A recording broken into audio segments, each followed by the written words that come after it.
యోగ్యుడవు నీకి నలిగిన హృదయముతో ఆరాధనకు యోగ్యుడవు ఆరాధన క్రీస్తు ఆరాధన ఆరాధన యేసు ఆరాధన ఆరాధన క్రీస్తు ఆరాధన ఆరాధన యేసు ఆరాధన నీ ఆరాధన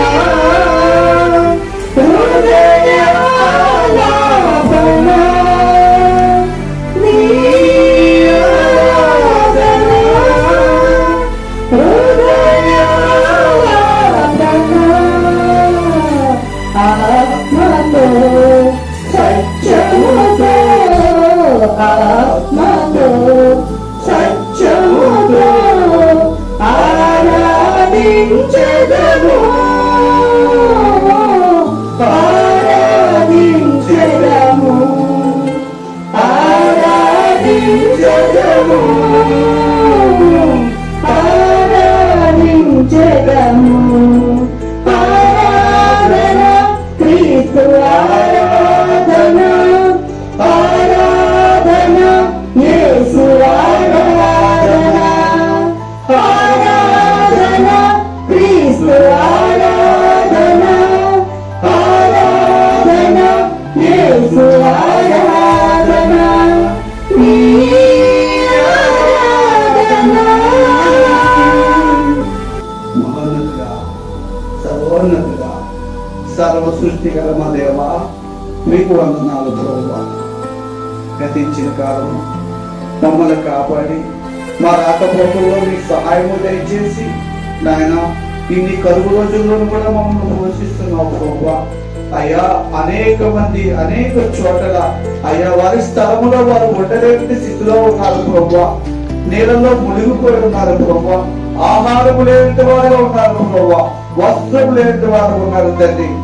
అయ్యా మాకు భాగ్యాన్ని ఇచ్చావు అయ్యా. వారిని మీరు జ్ఞాపకం చేసుకోండి ప్రభువా. ఈ రాత్రి కాల సమయంలో ప్రభువా ఎవరు ఏ వేదనతో ఉన్నారో ఏ బాధతో ఉన్నారో తండ్రి అనుకూలపరచని పరిస్థితులు ప్రభువా. అనేక మంది ఆహారం లేక వస్త్రం లేక మీకు నీడ లేక బాధపడుతున్నారు ప్రభువా. సమాధానం లేని వారు రక్షణ లేని వారు అనేక మంది ఇంకా మీరు ఉన్నారు ప్రభువా. ఇదో కోత విస్తారకు ముందు పోయేవారు లేదన్నావు ఓ ప్రభువా. ఆ కోత కొనడానికి ఇక్కడ మమ్మల్ని నిలబెట్టుకున్నందుకు మీకు వందనాలు ప్రభువా. నాయన ఈ రాత్రి కాల సమయంలో ప్రభా ఏ యొక్క కుటుంబంలో ఏ యొక్క హృదయంలో వ్యాధులతో బాధలతో నైనా వారిని కనికరించండి ప్రభా. ఇవన్నీ స్థలమందు మీరు ఉన్నారని మేము నమ్ముతున్నాం ప్రభా. మీ ఆత్మీయుడు ఉన్నారని మేము నమ్ముతున్నాం ప్రభా. మా ప్రార్థన మా కన్నీటి ప్రార్థన వింటున్నారని మేము నమ్ముతున్నాం ప్రభా. ఎందుకంటే తండ్రి మా కన్నీటి ప్రార్థన కూడా విన్నారు ఆలకించారు. ఇవన్నీ మాకు ఇచ్చిన ఈ యొక్క నాయన నూతనమైన గుడాలను పెట్టి మీకు వందనాలు ప్రభా. ఈ రోజు నాయన చక్కని ప్రాణాలు కూడా ఇచ్చావు ప్రభా. నీకు వందనాలు. ఈ యొక్క మందిర పనులు ఒక్కొక్కటి నెమ్మదిగా జరిపించడానికి మీకు వందనాలు ప్రభా. ఇవన్నీ సమర్థము తిరిగినట్టు వాడు అయ్యా. మా ఆశ తెలిసినట్టు వాడు ప్రభా. నాయన ఆరాధనకి యోగ్యుడా మా ప్రార్థన వింటున్నట్టు వాడా మీకు వందనాలు. ఇగో తండ్రి మా రక్త సంబంధికులు జ్ఞాపకం చేసుకోండి అయ్యా. మా బంధువులు జ్ఞాపకం చేసుకోండి ప్రభా. మా స్నేహితులను జ్ఞాపకం చేసుకోండి. మా ఇరుగు పొరుగు వారిని జ్ఞాపకం చేసుకోండి. ఈ ఇందులో ఉన్న ప్రతి కుటుంబాన్ని ఇగో తండ్రి గర్భిణీ ఉన్నారు ప్రభా. వారి నాయన కాన్పు విషయంలో మీ సహాయం తెచ్చండి. చిన్న బిడ్డలు ఉన్నారు ప్రభా. వారి విషయంలో మీ సహాయం తెచ్చండి. నాన్న వృద్ధులు ఉన్నారు ప్రభా. వారికి మంచి ఆరోగ్యం తెచ్చండి ప్రభా. పని పాటల్లోకి వెళ్తున్న వారికి మీ సహాయం తెచ్చండి. ఎవరి బిడ్డలు ఉన్నారు ప్రభా. ఎవరి బిడ్డలు కూడా మీ సహాయం దయచేయండి. ఈ స్థలం మీరు ఆశీర్వదించండి. ఈ చుట్టుపక్కల ప్రతి కుటుంబాన్ని దర్శించండి ప్రభా. ప్రతి ఒక్కరికి మంచి ఆహారము మంచి ఆరోగ్యము మంచి యొక్క వస్త్రాలు దయచేయండి. దేవానికి వందనాలు. రాత్రి కాల సమయంలో ఈ మంచి వాతావరణం ఇచ్చినందుకు మీకు వందనాలు స్థుతులు. ఇంతవరకు నేను మిమ్మల్ని ఆరాధించాం పాటల ద్వారా ప్రార్థన ద్వారా నాయన ఈ సమయం నీటి ప్రభా. నీ స్వరము వినబడే సమయము ప్రభా. ఇదిగో నాయన మీరు మాట్లాడుతుండగా ప్రభా మా హృదయాలు తెరవండి. ఓ ప్రభా మైక్ ద్వారా ఎంతమంది అయితే వింటున్నారో వాళ్ళ హృదయాలు తెరవండి ప్రభా. మీరు మాట్లాడండి ప్రభా. మీరు మాట్లాడితే నాయన మీ జీవముగా మాటలు ప్రభా మాకు ఒక నూతనమైనటువంటి ఆలోచనలు పుట్టిస్తున్నాయి ప్రభా. నాయన నూతనమైనటువంటి నాయన తలపులు మాకు పుట్టిస్తున్నాయి ప్రభా. నీ వాక్యము నాయన జీవము గలది ప్రభా. నీ మాటలు నాయన జీవ నాయన దారులు ప్రభా. నాయన చుట్టూ తెలుగు కన్నా నాయన ఎంతో మధురమైనది నీ మాటలు. మనుషులు రొట్టె వలన కాదు కానీ దేవుని నోటి నుండి వచ్చే మాట కూడా జీవిస్తాడన్నావు తండ్రి. ఈ శరీర జీవితము కాదు ప్రభా, ఆత్మసరమైన జీవితం మాకు కావాలి. అది కావాలంటే తండ్రి నీ స్వరము మేము వినాలి. ఇవ్వ తండ్రి నీ కుమారుడు నీ ఎవరి బిడ్డ హృదయ ఇక్కడ ఉంటుండగా ప్రభా ఈ సమయంలో నిలబడుతుండగా తండ్రి నాయన ఆయన పక్కనే మీరు ఉండండి. ఆయన మీరు ఆనుకోండి ప్రభా. మీ చెయ్యి వెయ్యండి ప్రభా. నాయన ఎవరి బిడ్డ వాక్యం చెప్తుండగా తండ్రి నాయన మీ సహాయము దయచేయండి ప్రభా. నాయన మీ మాటల ద్వారా మేము జీవింపు చేయాలయ్యా. నీ మాట బలమైన తండ్రి, నీ మాట ఆదరణ తండ్రి. మీరు ఆదరిస్తున్నట్టయితే తండ్రి మాకు చాలు ప్రభా. మనుషుల యొక్క ఆదరణ కొంతవరకే తండ్రి, నీ ఆదరణ నిత్యము ఉంటుంది ప్రభా. అలాంటి ఆదరణకరమైన మాటల ద్వారా బిడ్డలు నిలబెట్టమని నాయన మా దీన ప్రార్థన, మీ ఆరాధన మీ పాదలు చేర్చుకోమని మా రక్షకుడు మా కొరకు ప్రాణం పెట్టండి. నజరుడైన యేసు నామములో ప్రార్థన వేడుకుంటున్నాం తండ్రి. ఆమేన్. ఉదయం వచ్చి ఇక్కడ వాక్యం చెప్పవలసిందిగా కోరుకుంటున్నాం.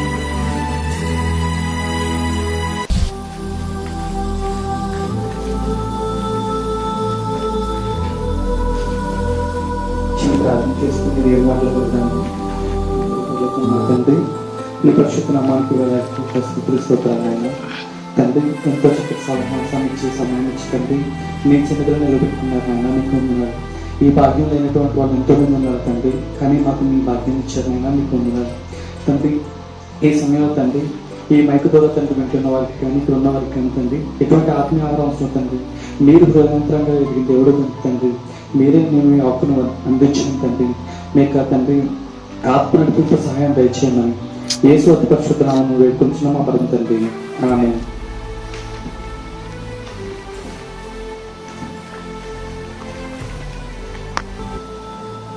సమయం ఇచ్చిన దేవదేవుడికి ఉన్నారండి. సంఘానికి ఈ సోమవారం ప్రతి ఒక్కరికి దేవుడి పేద ఉన్నా తెలియజేస్తున్నానండి. అయితే ఈరోజు చెప్పబోయే విషయం ఏంటంటే రక్షణ కోసం కొన్ని మాటలు చెప్దామండి. రక్షణ విషయంలో మనం ఎంతవరకు ఉన్నాము, ఏ స్థితిలో ఉన్నాము, ఏ పరిస్థితుల్లో ఉన్నామనేది మనం తెలుసుకుంటే మన జీవితంలో ఇంకొంచెం దేవుడి దగ్గర అయ్యే పరిస్థితులు ఏర్పడతాయి అన్నమాట. ఎలా అంటే ఇప్పుడు ఏ మనిషి అయినా మనం ఆలోచించగలిగితే ప్రతి మనిషిలో ఒక్కొక్క విషయం ఉంటుంది. ఏంటంటే అది ప్రపంచంలో కానీ ఈ పరిస్థితుల్లో కానీ మంచి ప్లేస్లో ఉండాలని, ఉన్నత స్థానంలో ఉండాలని, గొప్పగా ఉండాలని, బాగా ఉండాలని అలా మనం ఆలోచించగలిగితే ఎప్పుడైనా సరే ఉన్నతమైన స్థితిలో ఉండాలని అనుకుంటాం. అనుకున్నప్పుడు అనుకుంటే సరిపోతుందా? ఆ పరిస్థితి తగ్గ పనులు చేస్తే సరిపోతుందా? ఏదైతే అనుకుంటామో ఆ పరిస్థితి తగ్గ పనులు చేస్తే సరిపోతుంది. అలా ఆలోచించగలిగితే ఎవరెస్ట్ శిఖరం గురించి ఆలోచించగలిగితే ఆ శిఖరం ఎక్కాలి, దాని ఎత్తు అధిరోహించాలి, దానిపైన నిలబడాలని చెప్పి ఎంతో కాలం నుంచి అనేక మంది ప్రజలు అనుకుంటున్నారు. ఆ శిఖరాన్ని ఎక్కాలి అని అనుకుంటున్న వాళ్ళు చాలా మంది ఉన్నారు, కానీ ఎక్కేవాళ్ళు కొంచెం మంది ఉన్నారు. ఎందుకంటే అనుకుంటున్న ప్రతి ఒక్కరికి అది సాధ్యం అవ్వట్లేదు. ఎవరికి సాధ్యం అవుతుంది అంటే అది ఆ కొండ అంత పైకి ఎక్కాలి అంటే ఆ ఎక్కిన పరిస్థితుల్లో కానీ ఆ పైకి ఎక్కే పరిస్థితుల్లో కానీ జరిగే పరిణామాలు ఎలా ఉంటాయంటే ప్రాణం పోయే పరిస్థితులు. ఆ కొండ ఎక్కేసరికి సగంలో పడిపోవచ్చు, మధ్యలో పడిపోవచ్చు, లేదంటే ఎత్తు చూసి ప్రాణం పోవచ్చు. అలాంటి పరిస్థితులు ఏర్పడినప్పుడు ఆ కొండ ఎక్కాలని ఎవరు కూడా నిర్ణయం అయితే అనుకుంటున్నారు కానీ ఎవరు చేయట్లేదు.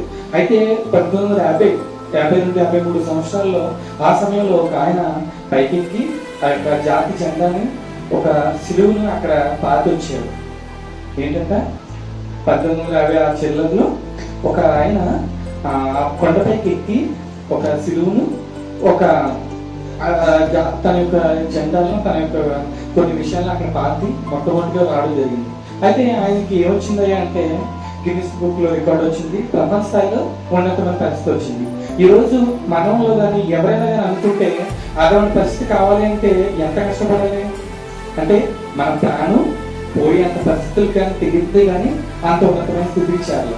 అయితే అది ఈ లోకంలో మనం ఆలోచించగలిగితే మరి మనము ఈ లోకం కోసం ఆలోచిస్తున్నామా, వేరే లోకంలో ఆలోచించగలుగుతామా?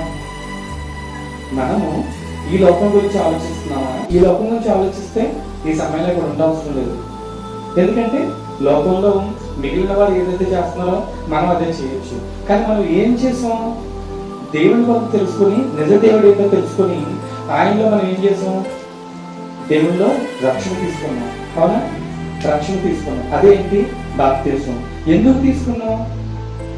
ఏంటంటే అంటే ఈ లోకంలో దేవుడిచ్చిన ఆత్మ తన సమయం, తన ఇచ్చిన అవకాశం, తను ఇచ్చిన పరిస్థితులు అన్ని ముగించుకున్న తర్వాత చనిపోక తప్పదు. ఆ చనిపోయిన తర్వాత దేవుడిచ్చిన ఆత్మను మళ్ళీ దేవుడి దగ్గరికి చేర్చాలి అంటే ఏం కావాలి? మనలో పరిశుద్ధత కావాలి. పరిశుద్ధత కావాలి. ఆ పరిశుద్ధత ఎక్కడి నుంచి వస్తుంది అంటే ఒక యేసుక్రీస్తు యొక్క తన యొక్క రక్తం ద్వారా మాత్రమే మనకు వస్తుంది. అయితే ఆ రక్తంలో కడబడాలని చెప్పి మనం ఏం చేసాం? ఆ నీళ్ళలో మునిగి తండ్రి కుమార పరిశుద్ధాత్మ నామములో బాప్తిస్మం తీసుకున్నాం. అంటే ఇప్పుడు మనం ఎక్కడికి వెళ్ళడానికి సిద్ధమయ్యాం? పరలోకానికి వెళ్ళడానికి సిద్ధమయ్యాం. అవునా? పరలోకానికి వెళ్ళడానికి సిద్ధమయ్యాం. అయితే పరలోకానికి వెళ్ళడానికి సిద్ధమయ్యాము అంటే అంటే మనం ఏం చేస్తే సరిపోతుంది? రక్షణ తీసుకున్నాము, బాగా సంఘంలో ఒక సభ్యులుగా చేరాము, దేవుని రాజ్యంలో ఒక బిడ్డగా ఏర్పడాలనుకుంటున్నాము, బాగుంది. అలాని ప్రతి ఆదివారం మానకుండా చర్చకు చెప్తే సరిపోతుందా? లేదంటే ప్రతి ఆదివారం మానకుండా దేవుని పాటలు కానీ దేవుళ్ళు ఇంకా అంతా ఇది చేస్తే మన రక్షణ సరిపోతుందా? సరిపోవట్లేదా? అయితే ఒక భక్తుడు అడుగుతున్నాడు అన్నమాట యేసుక్రీస్తు వారిని. ఆయన ఏం సమాధానం చెప్పారో చూద్దాం. చూడండి, లూకా సువార్త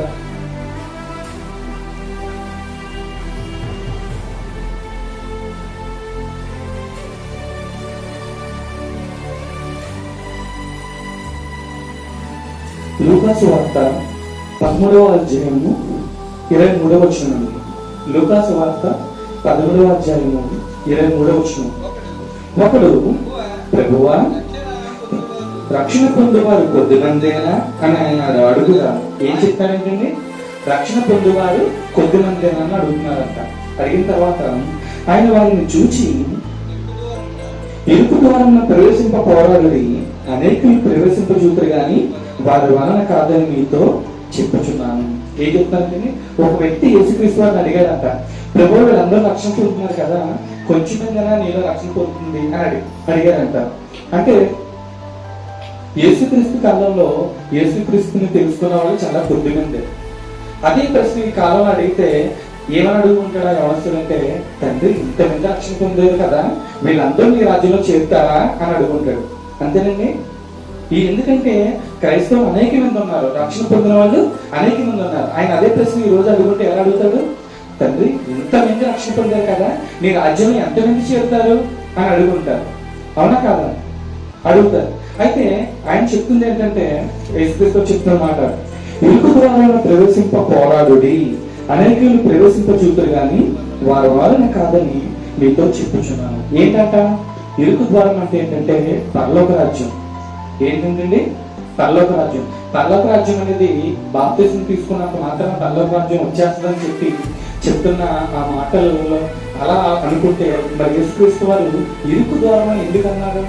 లేదంటే అందరూ చాలా మంది వెళ్తామని చెప్పి అనుకుంటారు కానీ కొంచెం మంది మాత్రమే అది సాధ్యం అంటారు, అందరికీ సాధ్యం కాదంటారు. అదేంటది? ఎందుకు సాధ్యం కాదు అంటే మనం అనుకోవచ్చు, దేవుల్లో చాలా మంది చూడండి, కనీసం ఎప్పుడో కొన్ని సంవత్సరాల క్రితం బాప్తిస్మం తీసుకొని కొంచెం కాలం దేవుని సన్నిధికి వచ్చిన తర్వాత చనిపోయిన తర్వాత వాళ్ళ సంఘానికి రాకపోయినా, వారు ఎటువంటి పరిస్థితులు లేకపోయినా దేవుని యొక్క విశ్వాసంలో బాప్తిస్మం తీసుకున్నారు కాబట్టి పెట్టులో పెట్టి తీసుకెళ్తారు. కానీ అది సమంజసమైన నిజమైన సమంజసం ఏంటి అంటే, రక్షణ తీసుకున్నంత మాత్రాన ఆ వ్యక్తి దేవుని రాజ్యంలో చేరడం చాలా కష్టం అంటారు. ఆ వ్యక్తి దేవుని పనిలో కానీ దేవుని పరిస్థితుల్లో కానీ నేను ఆగకుండా, మానకుండా, తగ్గకుండా ఉండాలంట. అలా ఉండాలి అంటే ఎంతో కష్టం. అవునా? దేవుడు అదే చెప్తున్నాడు, ఇరుకు ద్వారా ప్రవేశింపు చూస్తారు కానీ అంత ఈ మాట అందరికీ సాధ్యం కాదంట. రక్షణ తీసుకున్నంత మాత్రాన పరలోక రాజ్యం వచ్చేస్తుందని అపోహలు ఈరోజు చాలా మంది ఉన్నారు. కానీ రక్షణ తీసుకున్నంత మాత్రాన పరలోక రాజ్యం ఎట్టి పరిస్థితుల్లోనే చేరాలి. ఎందుకు చేరాలి అనేది చెప్తా చూడండి. మరి ఒకవేళ ఆ ఇరుకు ద్వారంలో ఎటువంటి పరిస్థితులు ఉంటాయి, ఏం చేస్తే ఆ రాజ్యం చేరుతాం అనుకుంటే ఏ మాటలు భక్తుడు చెప్తున్నాడు చూడండి. యాకోబు రాసిన పత్రిక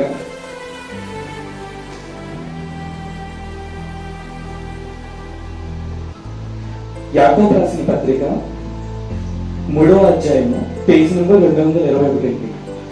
యాకోబు రాసిన పత్రిక 3వ అధ్యాయము 13వ వచనం. మీరు జ్ఞాన వివేకములు గలవాడు ఎవడు? వాడు జ్ఞానంతో కూడిన సాత్వికము గలవాడై తన యోగ్య ప్రవర్తన వలన తన క్రియలను కనపరచవలెను. ఏం చేయాలండి?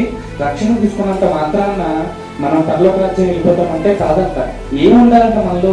ఒక 3 విషయాలు చెప్తున్నారు చూడండి. మీరు జ్ఞాన వివేకములు గలవాడు ఎవడు? ఏంటంట? జ్ఞానము వివేకము గలవాడు ఎవడంట? అంటే ఏంటా జ్ఞానము, ఏంటా వివేకము అనుకుంటే ఈ లోకంలో మనకి చదువుకుంటే జ్ఞానం వస్తుంది, చదువుకుంటే నీకు విద్యా బుద్ధులు అద్భుతాయి, లేదంటే జ్ఞానం కలుగుతుంది, లేదంటే ఒక మంచి పరిస్థితులు నీకు వివేకంతో కూడిన పరిస్థితులు నీకు అలవాటు అవుతాయని చెప్తా ఉంటారు. మరి ఆ పరిస్థితులైనా ఇక్కడ మనం చెప్పేది, ఆ పరిస్థితులైనా ఇక్కడ చెప్పేది జ్ఞానం అంటే ఏంటి? జ్ఞానం అంటే మంచిగా ఉంటాం, ఎవరైనా తప్పు చేసినా మనం కరెక్ట్ చేయటం, లేదంటే జ్ఞానంతో కూడిన విషయాలంటే లోక జ్ఞానం కాదండి, దేవుడు చెప్పే జ్ఞానం. ఏంటా జ్ఞానం అంటే దేవుడు ఏ జ్ఞానం చెప్తాడంటే తప్పును తప్పని చూపించే జ్ఞానం. ఏంటంట? తప్పును తప్పని చూపించే జ్ఞానం. బాప్తిజం తీసుకున్నంత మాత్రాన మనం ఏం కలిగి ఉండాలి అంటే దేవుని యొక్క జ్ఞానం, బైబిల్ చెప్పే జ్ఞానం కలిగి ఉండాలంట. తర్వాత ఎలా ఉండాలంటే సాత్వికము గలవాడై తన యోగ్య ప్రవర్తన వలన తన క్రియలను కనపరచాలి. ఇంకోటి సాత్వికము గలవాడే ఉండాలంటుంది. అంటే ఎటువంటి సాత్వికం కలవాలంటే యేసుక్రీస్తు వారు ఎంత విరిగిన హృదయంతో ఎలా అయితే జీవించాడో అటువంటి సాత్వికం గల ఆయనను మనం తెలుసుకోవాలండి. అంటే యేసుక్రీస్తు వారి 33.5 సంవత్సరాలు అంత గొప్పగా ఆయన దేవుని కుమారుడు అయినప్పటికీ ఎంత తగ్గించుకున్నాడంటే ఒక్కొక్కసారి ఆయన పడుకోవడానికి స్థలం కూడా లేదంట. అంటే ఆయన ఎంత తగ్గించుకుని సాత్వికం గల హృదయంతో ఆయన ఉన్నాడో చూడండి పిల్లలు. ఆయన ఏ తప్పు చేయకపోయినా ఆయన్ని కొడుతున్నా సరే ఒక మంచి 33 సంవత్సరాల వయసు అంటే మంచి యవ్వనం ఉన్నప్పటికీ కూడా తిరిగి కొట్టకుండా ఉన్నాడు అంటే ఆయన ఎంత సాత్వికంగా ఉన్నాడో చూడండి పిల్లలు. తన దేవుని యొక్క ప్రేమను కుమారుడు తన పిల్లల మీద ఎలా చూపిస్తున్నాడో అటువంటి సాత్వికము మనం కూడా చూపించాలంటుంది. ఇంకొకటి 3వది ఏంటంటే తన యోగ్య ప్రవర్తన వలన తన క్రియలను కనపరచవలెను. ఈ రెండిట్లో కల్లా 3వది చాలా ముఖ్యమైనదండి. ఏంటంటే యోగ్య ప్రవర్తన వలన తన క్రియలను కనపరచవలెను. ఏ క్రియలు, ఏ యోగ్య ప్రవర్తన మనం చూపించాలంట సంఘంలో కానీ సమాజంలో కానీ? అంటే మనం అనుకుంటాం సంఘానికి కావాల్సిన అవసరం తీరిస్తే మనం సంఘం అవసరం తీర్చామంటే దేవుని అవసరం తీర్చినట్టే కదా. అటువంటి ప్రవర్తన కలిగి ఉంటే చాలా అనుకుంటాం. ఇంకొకటి చాలా బయట విషయాలు ఎలా ఉంటాయంటే సంఘం ఏదైనా పంచిపెట్టినా లేదా సంఘానికి ఏదైనా కానుకలు ఇచ్చినా గొప్పగా చెప్పుకుంటారు. అంటే అటువంటి యోగ్యమా దేవుడు అడిగింది? అటువంటి యోగ్య ప్రవర్తన దేవుడు అడిగింది? నెక్స్ట్ ఎటువంటి క్రియ దేవుడు అడుగుతున్నాడంటే లేనోళ్ళకి ఇవ్వటం, లేదంటే ఈ లోకంలో అనేక విషయాలు మనం చూస్తూ ఉంటాం, అనేక విషయాలు మనం గమనిస్తూ ఉంటాం. అయితే అటువంటి విషయాల మనం అడుగుతుంది అంటే అటువంటి విషయాలు కాదని పిల్లలు, అటువంటి విషయాలు కాదంట. ఎటువంటి విషయాలు మరి దేవుడు అడుగుతుంది? ఎటువంటి విషయాలు దేవుడు మనం అడుగుతుంది అంటే అప్పుడు చెప్తున్న విషయం ఏంటంటే 2వ అధ్యాయము 19వ వచనం చూడండి. యాకోబు రాసిన పత్రిక 2వ అధ్యాయము 19వ వచనం. దేవుడు ఒక్కడని నీవు నమ్ముచున్నావు, అలాగే నమ్ముట మంచిదేనంట. యోగ్య ప్రవర్తన కలిగి క్రియతో కూడిన విశ్వాసం ఎలా ఉంటుందో అంటే దేవుడు ఒక్కడని నమ్ముతున్నావు చాలా మంచిదంట. ఏంటంట? దేవుడు ఒక్కడని చెప్పి నమ్మటం చాలా మంచిదంట. ఎలా మంచిది అంటే దేవుడు ఒక్కడే అని చెప్పి మనం నమ్ముతున్నాం, అది మంచిదేనంట. తర్వాత చెప్తున్నాడు, దయ్యంలో నమ్మి వణుకుచున్నవి. ఏం చెప్తున్నారంట? దయ్యాలు కూడా వణుకుతున్నాయంట. దేవుడు దేవుడు ఒక్కడే చెప్పి నమ్ముతున్నావు, బాగానే ఉంది. కానీ దయ్యాలు కూడా ఏం చేస్తున్నాయంట? నమ్ముతున్నాయంటే నమ్మి భయపడుతున్నాయంట. అంటే ఇప్పుడు దేవుడు ఉన్నాడు అని చెప్పి నమ్ముతున్నాం, బాగానే ఉంది. అలాగే దయ్యాలు కూడా ఏం చేస్తున్నాయంట? నమ్ముతున్నాయంట. మరి అలాంటప్పుడు మన నమ్మకానికి దయ్యాల నమ్మకానికి పెద్ద తేడా ఏమైనా ఉందా? మరి రక్షణలో మనం ఏం నమ్మాము? మరి రక్షణలో మనం ఏం తెలుసుకున్నాము? మరి రక్షణలో మనం ఎలా ముందుకెళ్తున్నాము? దయ్యాలు కూడా భయపడుతున్నాయంట, దయ్యాలు కూడా ముందుకెళ్తున్నాయంట. ఏంటంటే వణుకుతున్నాయంట, భయపడుతున్నాయంట. మనం దేవుడికి భయపడుతున్నాం. మరి రక్షణలో ఏంటయ్యా గొప్ప విషయం అంటే ఇక్కడ చెప్తున్నాడు, వ్యర్థుడా చెప్తున్నాడు. ఏంటంట? వ్యర్థుడా, క్రియలు లేని విశ్వాసము నిష్ఫలమైనదని తెలుసుకోవచ్చున్నావా? నువ్వు క్రియారూపంలో చూపించకపోతే, నేను నమ్మిన బాప్తిసం తీసుకున్నాను సంఘంలోని సమాజంలోని కాదు, నీకు నమ్మిన బాప్తిసం యొక్క రక్షణ విషయం ఏంటంటే క్రియల రూపంలో చూపించకపోతే అది నిష్ప్రయోజనం అంట. ఏంటంటే నిష్ప్రయోజనం అంట అని చెప్తూ ఎగ్జాంపుల్ చెప్తున్నాడు. మన పితరుడైన అబ్రహాము తన కుమారుడైన ఇస్సాకును బలిపీఠం మీద అర్పించినప్పుడు అతడు క్రియల వలన నీతిమంతుడని తీర్పు పొందలేదా? ఏంటంట? మన పితరుడైన అబ్రహాము తన కుమారుడైన ఇస్సాకును బలిపీఠం మీద అర్పించినప్పుడు అతడు తన క్రియల వలన నీతిమంతుడని తీర్పు పొందలేదా చెప్తున్నాడు. క్రియ రూపంలో జరిగిన విశ్వాసం ఏంటంట? మన అబ్రహాం గారి విషయం తీసుకొచ్చారు ఇక్కడ. ఏంటంటే ఏ కాలం ఇది? అబ్రహాం గారి కాలం అంటే మొట్టమొదటి కాలం, యేసుక్రీస్తు వారి మొట్టమొదటి కాలం, మొట్టమొదటి సమయం అంటే ఆ సమయాన్ని తీసుకొచ్చి చూపిస్తున్నాడు. ఏంటంటే అబ్రహాం గారి కాలంలో తన కుమారుడు దేవుడు ఇచ్చాడు. ఎప్పుడు ఇచ్చాడు? సుమారు 100 సంవత్సరాలు లేఖలకు ఇచ్చిన ఒక కుమారుడు అబ్రహాం గారికి, షారాముకు అబ్రహాం గారికి ఇచ్చిన కుమారుడు. అయితే ఆ కుమారుడిని ఇచ్చిన తర్వాత ఏం చేశారు? సుమారుగా ఒక 7-8 సంవత్సరాలు ఆయన పెంచుకున్నారు. పెంచిన తర్వాత 7-8 సంవత్సరాలు ఆయన పెంచిన తర్వాత ఏమైందయ్యా అంటే ఆయన విషయంలో ఏమైందయ్యా అంటే దేవుడు కరెక్ట్ 7-8 సంవత్సరాలు పెంచిన తర్వాత ఆ కుమారుడిని ఏమడిగాడంట? బలిగా ఇమ్మని అడిగాడంట. ఏమడిగాడంటే బలిగా ఇమ్మని అడిగాడంట. అంటే ఒకసారి ఆలోచించండి, లేక 100 సంవత్సరాల తర్వాత ఇచ్చిన కుమారుడిని అబ్రహాం గారు బలిగా అడిగితే, అబ్రహాం గారిని దేవుడు బలిగా ఇమ్మని అడిగితే ఆయన బలిగా ఇవ్వడానికి కూడా సిద్ధపడ్డారంటే ఆ కుమారుని తీసుకెళ్ళాడంట. ఆ కొండ మీద పెట్టి, ఆ కట్టెలు పెట్టి ఆ కుమారుని ఏం చేశాడంట? బలి ఇవ్వడానికి బలిపెట్టడానికి తీసుకెళ్ళాడంట. ఒకసారి ఆలోచించండి, దేవుడు ఆయన ఆ కాలంలో ఎంతగా నమ్మాడంటే దేవుడు ఒక్క మాటలో నీ కుమారుని నాకు బలిగా అర్పించు అంటే తన కుమారుని బలిగా ఇవ్వడానికి సిద్ధపడ్డమే కాదు, ఆ కుమారుని ఒకవేళ అక్కడ బలి ఇచ్చేసి ఉంటే ఇంటికి వచ్చేసరికి ఏమవుతుంది? ఇంటికి వచ్చేసరికి తన భార్య సారాకి ఏ సమాధానం చెప్తాడు? లేక ఇచ్చిన కుమారుని విషయంలో తీసుకెళ్లి దేవుడు బలిగా అడిగితే నువ్వు ఇచ్చావా అని చెప్పి ఏం చేస్తారండి? ఆ కుమారుని ఏం చెప్తాడని సమాధానం అంటే మనం ఆలోచించగలిగితే ఆ కుమారునికి ఆ కుమారుని విషయంలో ఆయన ఏ సమాధానం చెప్పలేదు. అంటే ఎటువంటి క్రియ దేవుని కొరకు ఆయన చేయగలిగాడో ఒకసారి ఆలోచించిన ఎటువంటి క్రియ దేవుని కొరకు ఆయన ఆలోచించగలిగాడో చూడండి ఒకసారి. ఆ కుమారుని విషయంలో ఏదైనా జరుగుతే ఆ లేక పుట్టిన కుమారుడు, ఆ తల్లి కుమారుడు చనిపోయిన విషయం తెలిస్తే ఆ తల్లి పట్టుకోగలదండి? ఈ రోజు పిల్లల లేక తల్లిదండ్రుల విషయంలో ఎంత ఎంత ఇబ్బంది పడుతున్నారో చూడండి. ఎంతమందికి పిల్లలు లేక ఇబ్బంది పడుతున్నారు, ఆ బాధ ఎంత కష్టంగా ఉంటుంది. అలాంటిది దేవుడిచ్చిన కుమారుడిని మళ్ళీ దేవుడే అడిగాడని చెప్పి అబ్రహాం గారు బలి ఇవ్వడానికి తీసుకెళ్ళినప్పుడు బలి ఇచ్చేసానండి. బలి ఇచ్చిన తర్వాత అప్పుడు సారా గారికి ఆ విషయం చెప్తే ఏమవుతుందండి? ఆవిడ ప్రాణం పోతుందా లేదా? లేక 100 సంవత్సరాల తర్వాత ఇచ్చిన కుమారుని బలిగా అనిపించాము అంటే ఆ కుమారుని విషయంలో ఆ తల్లి ప్రాణం పోతుంది. లేదంటే తర్వాత చంపేసి ఆ కుమారుని చంపేసి ఇంటికి వచ్చిన తర్వాత సమాజానికి ఆయన ఏం చెప్తాడండి? సమాజంలో దేవుడు అడిగాడు అందుకే నా కుమారుని ఇచ్చేసానని చెప్తే సమాజం నమ్ముతుందా? సమాజం నమ్మదు. అంటే ఎటువంటి విశ్వాసంతో కూడిన క్రియ ఆయన చేయగలిగాడో చూడండి. ఏ కాలంలో అంటే దేవుడు అంటే ఒక మాట మాత్రమే ఆయనకు తెలుసు తప్ప దేవుడు అంటే ఎంత అద్భుతకరుడు, ఎంత ఆశ్చర్యకరుడు, ఎంత ఉన్నతమైన పరిస్థితుల్లో ఆయన నిలబడతాడు, ఎటువంటి పరిస్థితులు సైతం మనల్ని లేవనెత్తాడనే విషయం ఏమాత్రం కూడా ఆయనకు తెలియదు. ఆయనకు తెలిసిందల్లా ఒకటే, దేవుడి మాట. ఆయన జీవితకాలంలో ఒక 7-8 సార్లు దేవుడు మాట్లాడాడు, అంతేనండి. మిగిలిన కాలం అంతా ఆయన ఆ యొక్క ఎదురు చూపులే సరిపోయినాయి దేవుడి కొరకు. అటువంటి పరిస్థితుల్లో ఎటువంటి క్రియ చేయడానికి పూనుకున్నాడండి? తన కుమారుని సైతం బలి ఇవ్వడానికి పూనుకున్నాడు. అంటే ఎంత గొప్ప పరిస్థితుల్లో ఆయన ఉన్నాడో చూడండి పిల్లలారా. యేసుక్రీస్తు వారు యెహోవా దేవుడు అడిగాడని చెప్పి తన కుమారుని సైతం బలి ఇవ్వడానికి సిద్ధపడ్డాడంటే ఎటువంటి క్రియలు చేయడానికి ఆయన పూనుకున్నాడు? ఎటువంటి క్రియలు? అటువంటి విశ్వాసంతో కూడిన క్రియలు మనం చేయగలుగుతామా? అంతే బాప్తిసం తీసుకున్న సన్నిధికి వచ్చేస్తున్నాం, దేవుని సన్నిధికి వెళ్ళిపోతున్నాం అని చెప్పి అనుకుంటే మాత్రం ఏ మాత్రం కూడా మన పరలోక రాజ్యం చేరుకోలేమండి.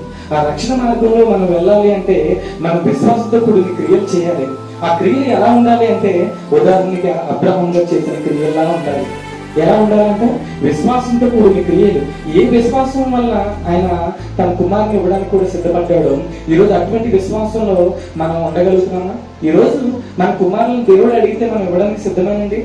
అవసరమైతే ఈ దేవుడికి అది వేరే దేవుడు అని చెప్పి వెళ్ళిపోతాం. ఎందుకంటే ఒక తల్లికి లేదంటే ఒక తండ్రికి తన కుమారుల మీద ఒక ప్రేమ అలాంటిది.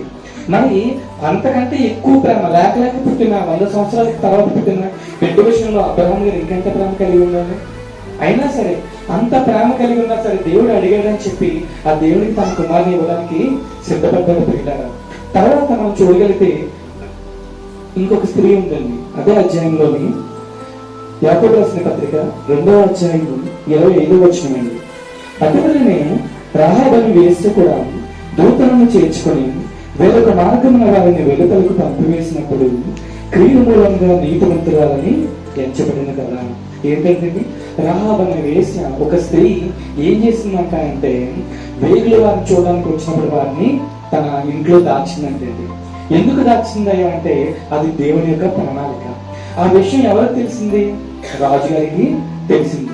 తెలిసినప్పుడు ఏమైందంటే ఆ రాజుగారు తన బట్టలు పంపించాడు. ఎప్పుడు పంపించాడు అంటే ఆ వ్యక్తి వారు ఆ స్త్రీ దగ్గరికి వచ్చి అమ్మా మేము ఇల్లు చూడడానికి వచ్చామని చెప్పినప్పుడు సరే మీరు ఉండండి లోపల దాక్కోండి అని చెప్పి ఆ బట్టలు వచ్చినప్పుడు వీళ్ళు ఏం చేసిందంటే ఆ మిద్ది మీద వాళ్ళని దాచిపెట్టిందంట. దాచిపెట్టడం ఒకటే కాదు, ఏం చేసిందంట తన జనపనాలతో వాళ్ళని దాచిపెట్టేసింది.